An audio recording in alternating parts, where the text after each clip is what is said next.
Welcome to the first ever GraphQL conference. We should be thinking about GraphQL as the beginning of a big movement in the industry, like containerization or big data. You have this data fetching problem where you have to fetch a whole bunch of data from a lot of different places. It needs to be exactly the right data. It needs to be highly performant. And you need to do it even as the app landscape is changing, the service landscape is changing, and the features in your app is also changing. And so we're faced with a big challenge, which is how are we going to connect all this data to all these different kinds of features we need to build at ever-increasing velocity. So we call that GraphQL orchestration. That's our vision of where GraphQL and Apollo is going. So working closely with many teams that went down this path, this summer we released Apollo Federation. It's just a better way to do APIs. And often you can simply replace entire backends for front ends with just queries because the data is already there. It's unlocked adoption of GraphQL at thousands of companies of all sizes. Today, I'm really excited to introduce the Apollo router. It accepts incoming traffic, plans queries, routes requests across services, and assembles the result. What you do is you say, let me take a step back and think about the data and the services that I have. It's about customers, it's about products, it's about orders, it's about order status, it's about inventory. So what people do is they create these concepts and then they map them to their backend data sources, and then they find the connections between them. And then you can actually ask the supergraph for any combination of things. It's the connection piece, I think, that's missing right now.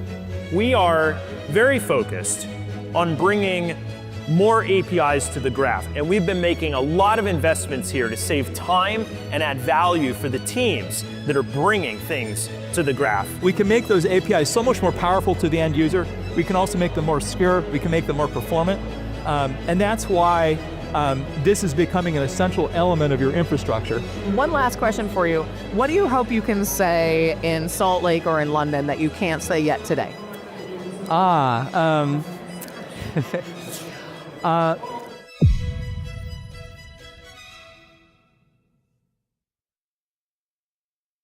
Hi, I'm Matt DeBergalis, CTO and co-founder of Apollo.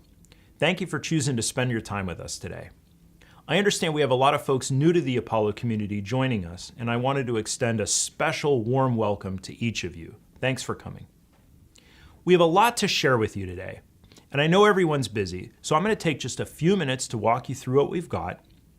We're going to show it to you, and I hope you really love what you see, and then we'll spend a few minutes talking about how you can get started quickly. We're working hard to bring GraphQL to everybody. That's a big part of what today is all about. And that video brings back so many memories, 9 years now of building and growing together. And every time I'm on stage looking out, I feel like I see more and more people in the Apollo community. I can't see you today, but I know you're there.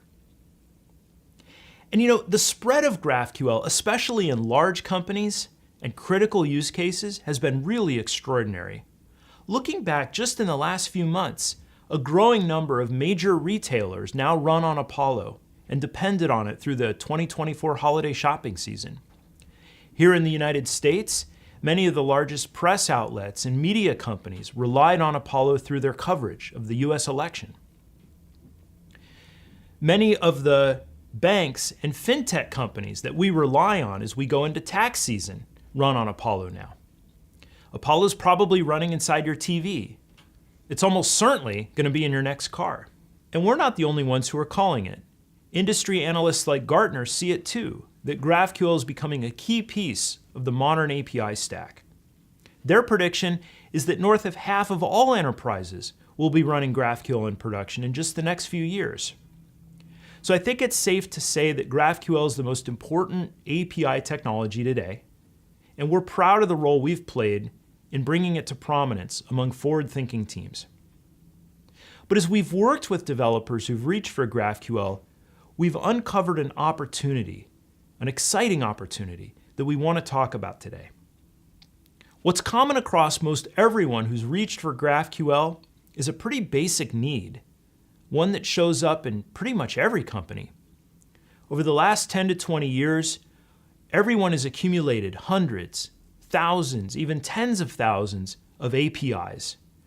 They're technical assets, business resources, the building blocks that we build our software on. And so there's this pretty basic task we do every time we write software to hook all those APIs up. Let's give that task a name: API orchestration. It's how all the APIs get connected to all the software. And when we look inside that task, it's incredibly complicated, particularly in modern API-rich environments.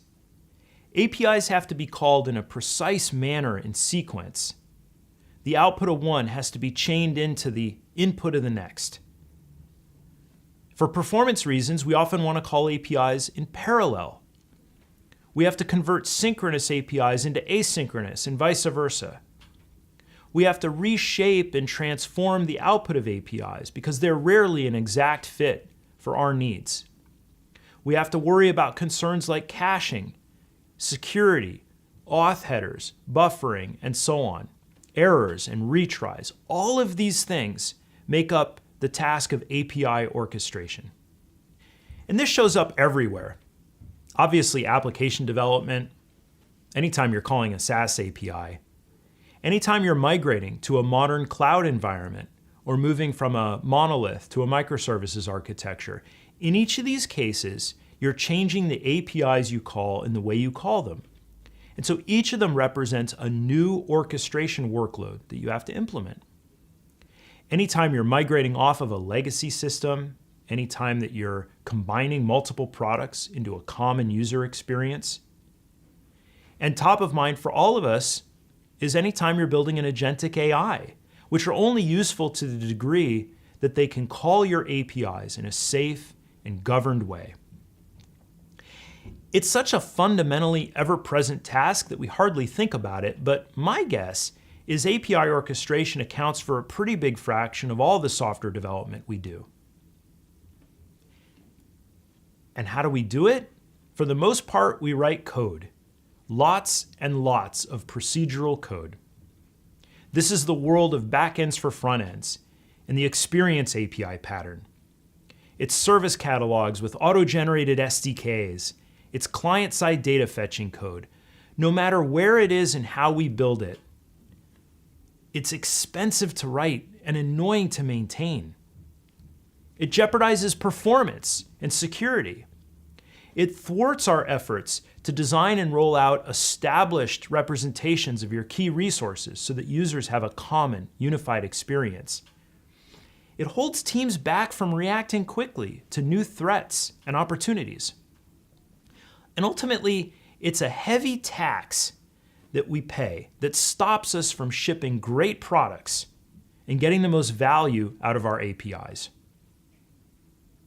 Now, when you're using a graph built with Apollo Federation, the architecture the examples I talked about earlier use, you don't do any of this stuff.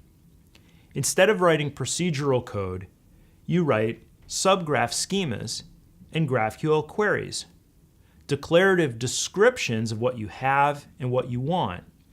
And the graph infrastructure does the heavy lifting for you. In Apollo, that infrastructure includes a query planner and a query execution runtime, and its job is to sequence exactly the right set of API calls in exactly the right order. And when you think about what that stuff does, it's exactly the tasks that I mentioned earlier. It's chaining API calls together. It's transforming the values. It's handling the concerns of caching, buffering, errors and retries, and so forth. It's way, way, way better. But there's a hitch, which is the time and energy it took to build the underlying GraphQL APIs that make this work. That was the cost of admission, the prerequisite, building new GraphQL services or adding GraphQL to the services that you already had. And what began for us as an effort to make that task easier led us to realize there's a way to eliminate that task entirely and bring declarative graph-based orchestration to the APIs that you have. At our major user event last year, GraphQL Summit, we previewed Apollo connectors for REST APIs. Thousands of you downloaded the preview, tried it out, gave us great suggestions, told us what you needed, told us how to make it better.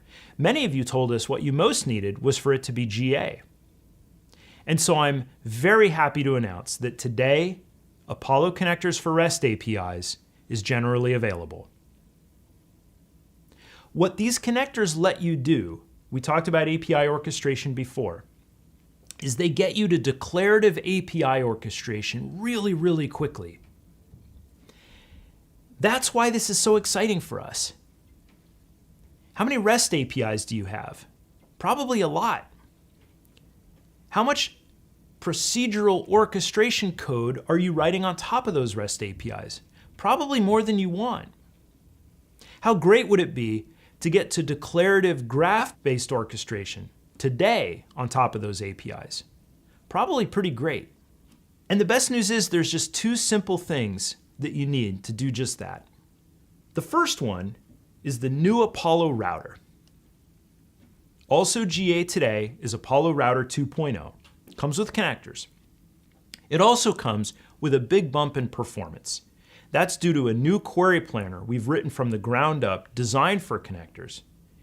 And working with many of our larger customers, a set of investments we've made that improve performance predictability, especially under heavy loads. API performance is critical, so let me take just a moment to give you some numbers around this. The native query planner, which replaces an earlier version built in JavaScript, is much, much faster. We have a composite benchmark modeled on customer workloads. In that benchmark, we get a 10x improvement in query planning times and a nearly 2x improvement in the total query execution time, which translates into better app performance and lower infrastructure costs.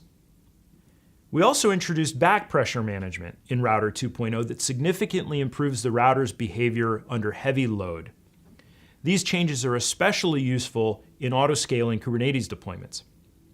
And so there's great upside here for everyone on Apollo, connectors aside, and we want to encourage you to upgrade.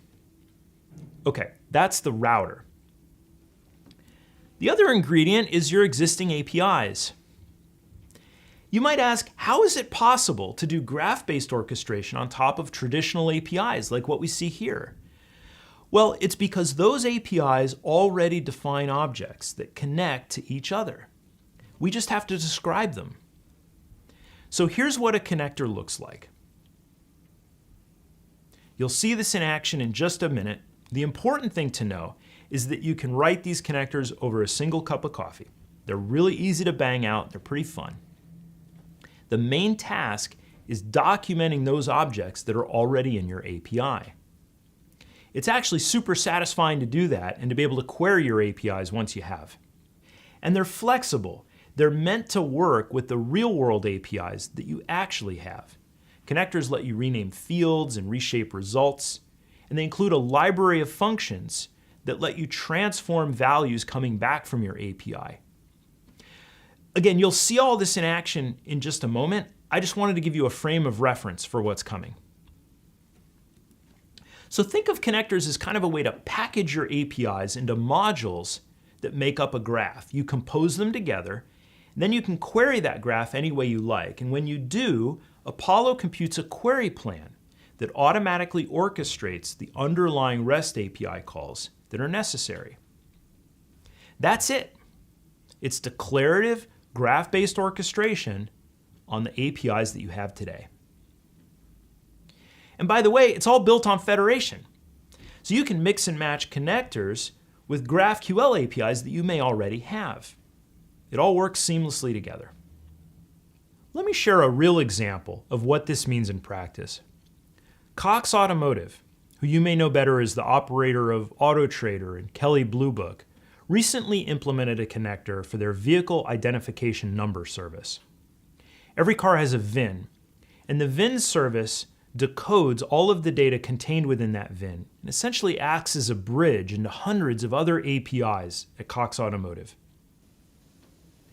What their team initially estimated as a year-long effort to bring this service to the graph, they completed in 2 days.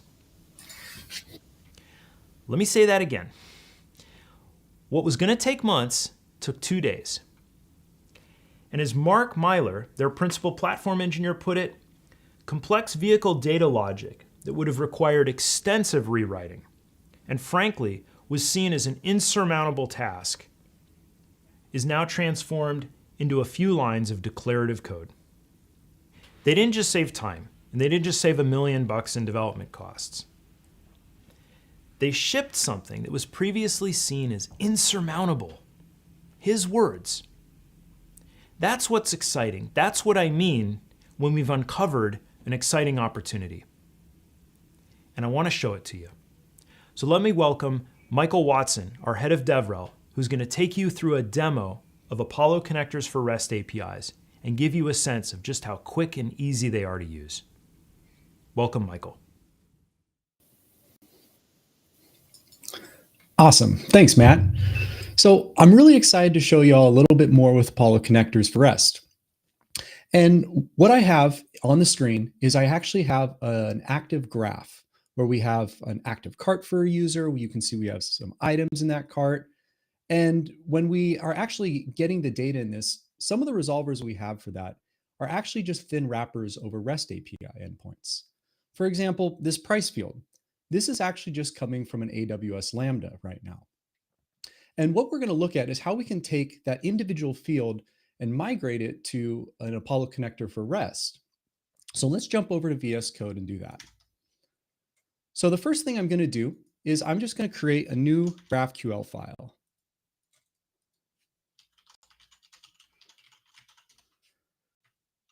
Then I'm going to import the directives for Apollo connectors for REST. And I'm going to use the @source directive to define that URL for my API gateway that's exposing that Lambda. Then we're just simply going to define out the schema that we need. I said we're going to override that individual price field on the product. Now, to do that, we can use the @override directive, which is from Federation. So we're overriding that single field from an existing graph. Next, I'm going to use my @connect directive. We'll have that as the Lambda source, or pricing source is what we named it. It's just a simple GET request. And then it's called product price. And then we're going to need to give it the product ID. And that is simply just going to be this, which is the product's ID that we're providing to that URL. Next, we need to define what the selection is. What are the fields that we're going to map from the API response into the schema that we just defined? So that's this price, amount, is active, all of that. And what I'm really excited to announce today is another tool that'll help us focus on just writing what this selection is. So let's hop back over and look at what we might be pulling out. So this is actually the Open API specification for that individual Lambda. You can see we have our product price here. And as we scroll down, we have a little JSON example here. I'm going to copy that and bring us over into our new connectors mapping playground. And what's really nice about this is it lets us focus on what is the input, that response that's coming from our JSON in that REST API, and create what the mapping is and see what those results would be. There's various examples inside of here if you wanted to play around or check out with other things. But for our example, I'm just going to paste in that JSON response right from my Open API specification. And now we can start building out, what is that selection we want? So the first thing is we had an amount field, and that's called default price. So I can simply just rename that. And this is part of those transforms Matt was talking about. And I can just continue to do this for the rest of the fields, like is active, currency we were using directly. I don't need to rename that. And then comes a tricky one, the reoccurring interval. And that is that reoccurring dot interval. But you'll notice that it's coming back with a 0. And really, I want this to be an enumeration. I want to say things like one time, daily, monthly, annual. And this is where we can start using some of the transforms that are provided. We have a match transform that enables us to create a mapping where we can take that 0 value and actually map it directly to one time. And we can do this for the rest of the pieces. So let's see. Oops. We have 1, which is daily, 2, which is monthly, and 3, which is annually. Right? And there we go. Now we can finish the last field, which was reoccurring count. This is reoccurring dot interval count. And that's it. So this tool really helps us focus just on what that mapping of what we created is. And now that we have that, we can simply copy it, head back over into VS Code, paste that selection inside of here. I'll format this out and save the file. Now, the last thing we need to do is we just need to add this connector into the supergraph configuration we had. So if we open that configuration up, and then we can simply put that in here, save the file. Since we're running the router in the background with rover dev, everything's going to hot reload for us. So we can simply come back over to our sandbox instance and press the play button. Now, everything works as expected, but if we look at the query plan, we can see that now there's an additional fetch to that REST API endpoint just for that individual field, which is really powerful because now we're able to use all of the APIs we already have existing. That thin wrapper that was a resolver, we can actually just call directly to that API endpoint. And we can further improve the execution quality. Let's say, for example, this price field, we know it comes back a little bit slower than, for example, the product information inside of here.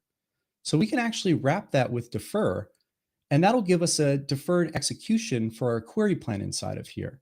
And if we look at the response that's coming back, you can see that the first chunk is coming back much faster than the rest of the data. So this is really nice where we can mix and match between GraphQL, the REST APIs we have, and then we can further the execution quality with @defer. Now, I already know that this pricing endpoint is coming from an AWS Lambda. Well, let's take a look. Here's the standard AWS Lambda approach for microservices. What we'd normally do here is we'd build a BFF on top of these. And we could write REST connectors for each of these API gateway endpoints, just like we saw. But the value of an orchestration architecture is more than just joining multiple APIs together. It's also where you can handle auth concerns, transform results, and everything Matt was saying earlier. So with graph-based orchestration, we can actually simplify this architecture even further and write our connectors directly to the underlying lambdas. That's going to save us development time, building that BFF, but it's also going to improve execution quality and cost by avoiding the extra network hop to the API gateway. So let's see that in action. Now I'm going to hop over to another project inside of here. And this is where we're going to start building out our connector for that. So the first thing I'm going to do is I'm going to import the directives, just like we did in the first example. But now I'm actually pointing at the Lambda REST API endpoint for US East for us. Now, for us to be able to do this, I also need to support SIG-v4 inside of what AWS requires. And luckily for us, the router already has support for that. So I can come over into our router YAML, and I can simply add in our authentication, where you can see I actually have my role that's inside of here. And in my AWS credentials file locally, I have my app secret and app key inside of there. And that's it. So I'll save this file and jump back over to the schema that we're creating.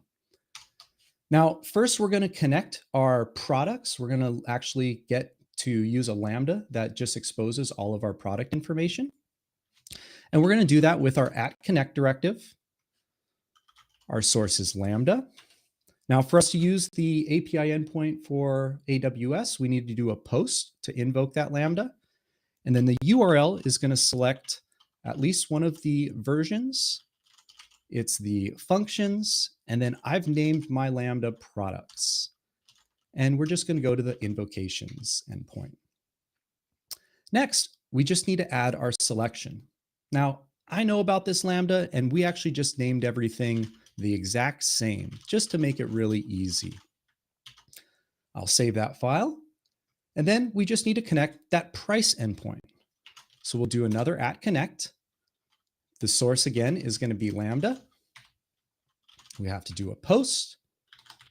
And then the endpoint is going to be very similar. But now it's called product price for this one.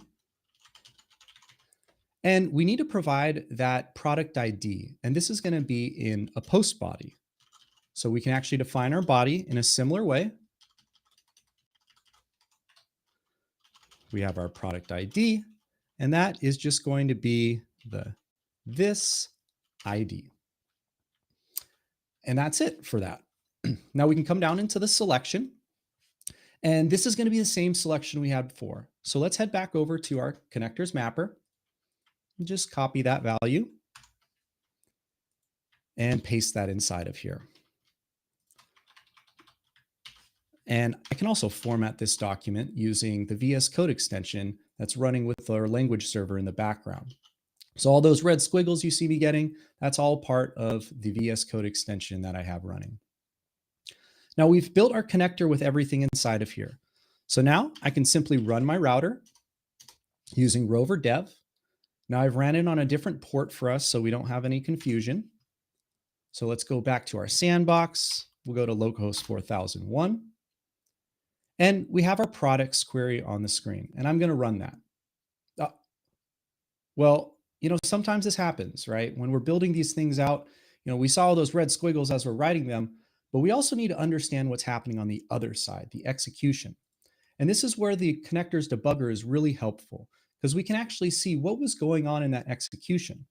I can see that my request was going to that Lambda URL. The response had a 200, okay, so things were working. I see this red dot next to my mapping where it shows my original selection, but I also see these errors. So a bunch of these properties weren't found. And this happens when we're writing these things out. So I look at the response body and I forgot, we do have everything named the same, but we also wrap it in this body field. And that's what I forgot. But no problem. We head back over to VS Code. And if we scroll down to our product, I can just expand out that body, save the file. Everything's going to hot reload in the background and recompose. We head back over into our little sandbox. We can run that operation. Oh, and we see there is a 404 on our price. We can see the response title, page not found. So we can come back over here and look at what we did inside of here. So we have our URL, invocations, Lambda, product price, and our selection inside of here. Oh, and it looks like I had a little typo in my URL. Not a big deal. Again, we save the file, reload everything, press play, and we get everything working successfully. And we can see in that response, here's our price and everything working great. And just like before, we can improve this execution quality further. If we want to take that price and wrap that with an inline defer, we get those chunks of data just like we expected. So it's really nice that as we put more and more connectors in place, we can start adding in everything we want, use defer wherever we decide. Now, I think what's really cool about this is it really starts to open up what is possible with REST connectors. We showed just Lambdas inside of here, but I actually know this products Lambda is actually just exposing a DynamoDB instance with all of my data of those products. So what if I wanted to introduce the ability to query a single product, some product details, and actually call directly into that DynamoDB? Well, that's no problem. We can actually do that very simply. So if we hop back into here, and just like we had before, we're going to want to add in our DynamoDB source, where we're actually going to point to the DynamoDB URL. Now, once we've done this, that's also going to require inside of our router YAML that we have another SIG-v4 for our DynamoDB role. So I'll save that file. We'll come back into our connector. And now if we come back down to where we have our root query, I can expose out a little product where it's by ID. You can see we have our source as DynamoDB. Our post requires a body where we have to have the table name. We have the key that we need to identify along with some specific headers for this. It's not a problem for connectors. And then in our selection, DynamoDB has this pattern where there's this .s, and it can be a little confusing when I'm using the SDK or something else, but I can expose that all here in my connector, and I have everything I need. So now we save the file, everything hot reloads in the background, and we can come back over here. Let's actually create our new entry point, which is going to be based off the product. I'll get the name, the image, that price. And let's actually go back to our previous operation and get one of these IDs. And we'll put that product ID in here, execute that operation, and boom, get everything back as we expected. And what's really awesome is you can see the first fetch is happening to that DynamoDB. The next fetch is actually going into that Lambda, which is really awesome because now I'm able to mix and match whatever AWS resources, where now my backend can have all my business logic inside of whatever services I have. And just like before, I can still use @defer to create a deferred execution to further have a higher quality on the execution of my results and just get that first chunk back. So I really think this opens up the possibilities of what you can build with Apollo connectors for REST. And I'm really excited to see what y'all create with this. All right, let's turn it back over to you, Matt. What you just saw was the GraphQL we always wanted. All the power and expressivity of schemas and queries, but on top of normal APIs. And let me reiterate, we saw a lot of what API orchestration is all about. Sequencing API calls, filtering, joining, async delivery, auth, and so on. It was all in there. And we got there without writing any special code in just a few minutes. The other thing to highlight here is how useful graph orchestration can be even at a small scale. You know, GraphQL has a reputation for only really being suitable at very large scales when you have lots of APIs. But Connectors brings these benefits of graph-based orchestration to every workload, and we wanted to show you what that looked like. You know, declarative technologies are taking over every layer of the stack. Why should APIs be any different? We believe graph-based orchestration should be the standard way that we build software. And so we're doing a few things to help you get started. One, we're introducing a new free pricing plan for Apollo, so you can get started with connectors right away. It includes everything that you saw today.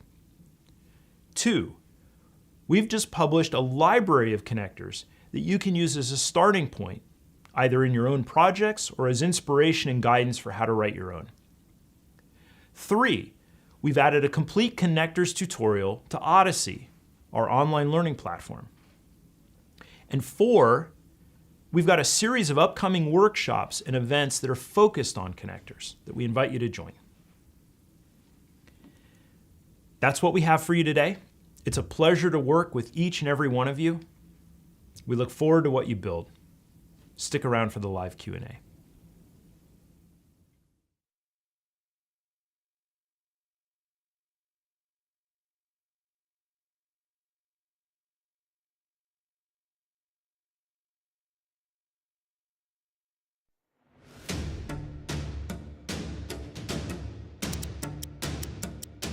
So we're here to tell you about how we built OneGraph, Indeed's federated GraphQL solution. All of these experiences are powered by our SuperGraph.